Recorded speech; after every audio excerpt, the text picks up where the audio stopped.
اعوذ باللہ من الشیطان الرجیم، بسم اللہ الرحمن الرحیم۔ السلام علیکم ورحمۃ اللہ وبرکاتہ۔ آج ہم دیکھیں گے آیت نمبر 19۔ اے ایمان والو، حلال نہیں تم کو کہ میراث میں لو عورتوں کو زبردستی، اور نہ روکے رکھو ان کو اس واسطے کہ لے لو ان سے کچھ اپنا دیا ہوا، مگر یہ کہ وہ کریں بے حیائی صریح، اور گزاریں ان کو عورتوں کے ساتھ اچھی طرح۔ پھر اگر وہ تم کو نہ بھائیں تو شاید تم کو پسند نہ ہو۔ گزارن کرو ان عورتوں کے ساتھ اچھی طرح، اگر تم کو نہ بھائیں تو شاید تم کو پسند نہ آئیں گی۔ اور ایک چیز اور اللہ نے رکھی ہے اس میں بہت خوبی، اس میں بیان کیا گیا ہے کہ عورتوں کو اس لیے زبردستی نہ روکے رکھو کہ ان کو جو حق مہر یا کوئی چیز دی ہے وہ واپس ہمیں لینی پڑے گی۔ اگر لیکن وہ بے حیائی کرتی ہیں، ان کے ساتھ صحیح طریقے سے برتاؤ کرو ان کے ساتھ۔ ہو سکتا ہے جو تم اس لیے ان کے ساتھ اچھا برتاؤ نہ کرتے ہو کہ تمہیں ان میں سے کوئی ایک چیز اچھی نہ لگتی ہو، لیکن اللہ نے تو ان میں کیا پتہ بہت ساری خوبیاں رکھی ہوں۔ آگے ہم دیکھتے ہیں اس کی تشریح۔ جو اس آیت ہے اس میں جو عورتوں پہ ہے، صنف نازک عورت جو ہے اس پہ کیے جانے والے ظلم جو ہے وہ بتائے گئے ہیں کہ مرد جو ہوتے ہیں عورتوں کی جان اور مال کو جان اور مال جو ہوتی ہے اس کو اپنے آپ کا مالک سمجھتے ہیں، اور عورت جس کے نکاح میں آئی ہو وہ اس کی جان جو ہوتی ہے وہ اپنی ملکیت سمجھتا ہے، اور اس کے مرنے کے بعد بھی جو اس کے وارث ہوتے ہیں وہ ایسے ہی کرتے ہیں کہ جو ہوتے ہیں ان کو ان کی جو جان ہوتی ہے کہتے ہیں کہ ہماری یہ ہے، اور یہ اس پہ اپنا بہت حق جماتے ہیں، جو کہ جائز نہیں ہے، ایسا نہیں کرنا چاہیے، کہ ایسا کرتے ہیں۔ اور اسی طرح ان کی بیویوں کے بھی وارث اور مالک مانے جانے لگتے ہیں، چاہے تو وہ خود اس سے نکاح کر لیں یا دوسرے کسی اور سے مال لے کر ان کا نکاح کر دیں۔ وہ پھر ان کی جو میراث ہوتی ہے اس کو بھی اپنا حق ماننے لگ جاتے ہیں، یا تو وہ خود ان سے نکاح کر لیتے ہیں کہ مال باہر چلا جائے گا، جیسے فرض کریں کسی کی ڈیتھ ہو گئی ہے شوہر کی، تو اس کا دیور شادی کر لے یا جیٹھ اس طرح سے، تو وہ اس کو تاکہ مال باہر نہ جائے، یا پھر کسی کو مال کے عوض ان سے شادی کر دیتے ہیں۔ پہلے اس میں 4 طرح کے بلکہ ظلم کا ذکر کیا گیا۔ پہلا ظلم یہ ہے کہ جو مال عورت کو کہیں سے وراثت میں ملا ہو، اس کے مائکے سے ملا ہو یا اس کو تحفہ ملا ہو، بیچارے اس سب سے محروم رہتی ہے، یہ سب اس کا جو سسرال والے ہوتے ہیں یا اس کا جو شوہر ہوتا ہے وہ ہضم کر جاتا ہے۔ اور دوسرا ظلم ان پہ یہ کیا جاتا ہے کہ اگر عورت نے اپنا جو حصہ ہے مال پر کہیں قبضہ کر ہی لیا ہے، تو جو مرد ہے اس کو نکاح کرنے سے اس لیے روکیں گے، کہ اگر دیکھو اس کا کسی مال کوئی مال ہے، اس کا ڈیورس ہو جاتی ہے کیسے، یا کوئی تو جو مرد ہیں یا اس کا شوہر مر جاتا ہے، تو اس کے گھر والے لگا لیں یا اس کے سسرال والے وہ اس کو روکیں گے کہ یہ اپنا مال باہر نہ لے جائے کہیں بلکہ یہی مر جائے اور مال بھی چھوڑ جائے تو ہمارے قبضے میں آ جائے گا۔ اس کے سسرال والے بولیں گے کہ یہی مر جائے، اس کا بیٹا مر گیا تو وہ یہ چاہیں گے کہ مال جو اس کے پاس ہے نہ ہی باہر جائے، یہی مر جائے تو ہمیں مال مل جائے گا۔ اور تیسرا ظلم ان پہ یہ کیا جاتا ہے، کہیں یہ بھی ہوتا ہے کہ بعض اوقات بیوی کا کوئی قصور نہ ہونے کے باوجود بھی محض طبی طور پر جو شوہر کو وہ ناپسند ہوتی ہے، تو شوہر اس کے حقوق ازواجن ادائی نہیں کرتا، ایک تو اس کے حق نہیں دے رہا، پھر اس کے بعد اس کو طلاق بھی نہیں دے رہا، کہ جو یہ ہو کہ حق مہر بھی اس کو دینا پڑے گا اور کوئی چیز دینی پڑے گی، وہ اتنا اس کو تنگ کرتا ہے کہ وہ خود ہی کہ جو ہو کھلا لے رہے تو حق مہر بھی نہیں دینا پڑے گا، جان چھوٹ جائے گی، اس لیے اگر کبھی یہاں پہ وہ معاف کروا لیتے ہیں، اس طرح سے کرتے ہیں۔ بعض کا شوہر طلاق دے بھی دیتا ہے لیکن پھر بھی اپنی جو ہوتی ہے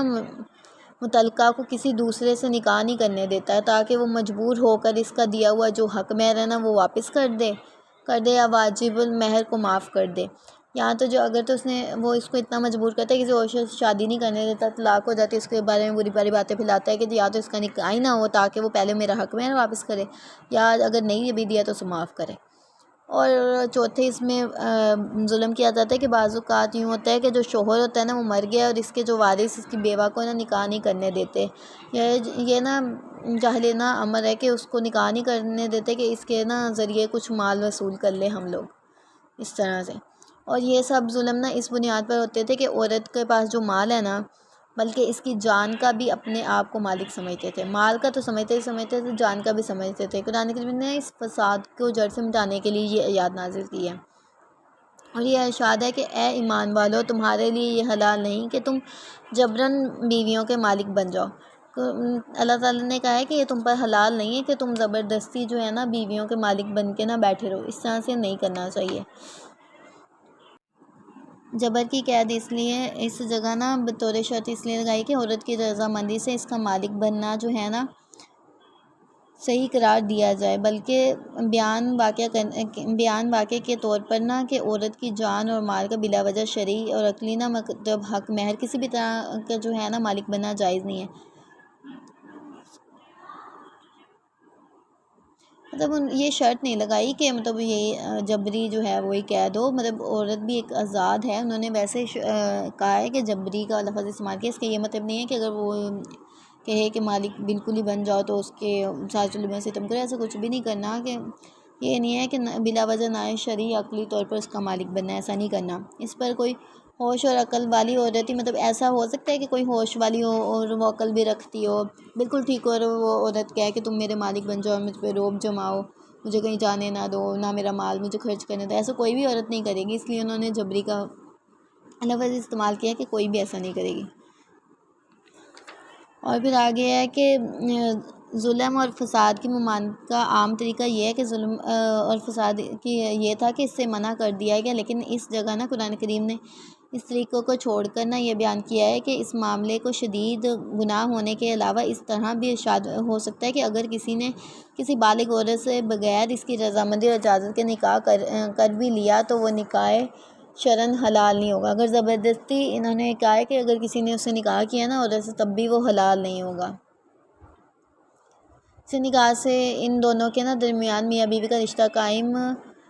ہوتا ہے، اور نہ ہی مطلب کہ ان کے درمیان اس نکاح سے میاں بیوی کا رشتہ قائم ہونا جائز ہے، اور نہ ہی وراثت یا نسب کے احکام اس سے تعلق رکھتے ہیں۔ اور پھر اس طرح سے اگر نا کسی نے کسی عورت کو مجبور کر کے اس سے اپنا دیا ہوا مہر واپس لے لیا یا واجب مہر کو معاف کروایا تو یہ جبری واپسی ہے، تو یہ جو معافی ہوگی نا وہ بھی نہیں ہوگی، اور یہ مرد نے جو کھایا ہے وہ حلال نہیں ہوگا، وہ بھی حلال نہیں ہے، حرام کے ہی زمرے میں آئے گا۔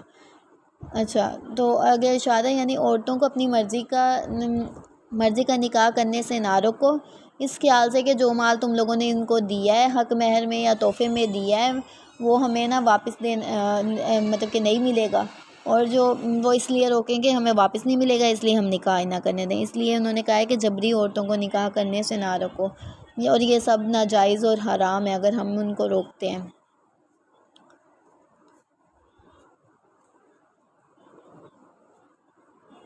اگر کوئی مال تحفے کے طور پہ دیا اور ماہانہ طور پہ بھی دیا نا، اس کا واپس لینا نہ خود شوہر کے لیے حلال ہے اور نہ ہی اس کے وارثوں کے لیے حلال ہے۔ ماہانہ طور پر کہنے کا مطلب یہ ہے کہ اگر کوئی شوہر نے کوئی زیورات یا کوئی چیز خریدی بیوی کو اور بیوی نا اس کو استعمال کر دیا ہے، اس کا مالک بنایا ہے، بیوی کو بنا کر دیا، تو بیوی کی ملکیت میں داخل ہوگی نا وہ، اور اس لیے اس کی واپسی بھی ممنوع ہے۔ اس نے مطلب اس کو صرف یوز کے لیے دیا ہے، ویسے مطلب اگر تو اس نے اسے نا زیور ویسے ہی دے دیا ہے تو وہ بیوی کی ملکیت ہے، لیکن اگر وہ نہیں دی ہے نا، ویسے دی ہے استعمال کے لیے صرف، تو وہ نہیں ہوگی۔ پھر بھی اس کی واپسی جو ہوگی نا، واپسی بھی ممنوع نہیں ہوگی۔ فرمایا کہ بعض ایسی صورتیں بھی ہیں جس میں نا شوہر کے لیے اپنا دیا ہوا مال مہر جو ہے نا واپس لینا جائز بھی ہے۔ وہ صورتیں یہ ہیں کہ اگر بیوی جو ہے نا کسی طرح سے کھلی ہوئی نا شائستہ حرکتیں کرے جس کی وجہ سے نا طلاق دینے کے لیے آدمی جو ہے وہ مجبور ہو گیا، تو ایسی صورت میں نا جو ہے شوہر اگر بیوی سے اپنا دیا ہوا مال واپس لے لیتا ہے یا حق مہر وغیرہ واپس لے تو اس پہ گناہ نہیں ہے۔ اگر ایسا وہ کوئی کام کر رہی ہے نا، شوہر پھر بے شک جو ہے وہ تب تک کہتا ہے کہ میں مہر جب تک واپس نہیں کرے گی میں بھی نہیں طلاق دوں گا، اگر وہ اس طرح سے کہہ دیتا ہے یا مطلب کچھ بھی کہہ دیتا ہے کہ میں تب تک معاف نہیں کروں گا، طلاق دوں گا، وہ بھی مجبور ہے طلاق دینے پہ، تو اس وقت مطلب یہ ہے کہ اگر وہ مہر واپس کر دیتی ہے تو یا معاف کر دیتی ہے تو یہ جائز ہے۔ اچھا، اس جگہ نا فحاشی اور یعنی ناشائستہ حرکت سے مراد نا حضرت عباس اور حضرت عائشہ وغیرہ کے نزدیک تو شوہر کی نافرمانی اور بدزبانی ہے۔ حسن بصری کے نزدیک یہ ہے کہ اس جگہ بے حیائی اور زنا لیا گیا ہے، تو معنی یہ ہے کہ اگر ان عورتوں سے کوئی بے حیائی کا کام سرزد ہوا ہو یا نافرمانی یا بد زبانی سے پیش آئی ہوں جس سے مجبور ہو کر مرد نے اسے طلاق پر آمادہ کرنا ہو، تو جو قصور تو عورت کا ہے، اس لیے نا شوہر کو یہ حق حاصل ہے کہ جس وقت تک وہ نکاح میں روک سکتا ہے جب تک وہ اپنا دیا ہوا حق مہر واپس نہیں کر دیتی۔ یہاں پہ یہ آیت نمبر 18 کمپلیٹ ہوئی۔ انشاءاللہ کل اگلی آیت کے ساتھ ملاقات ہوگی۔ اللہ حافظ۔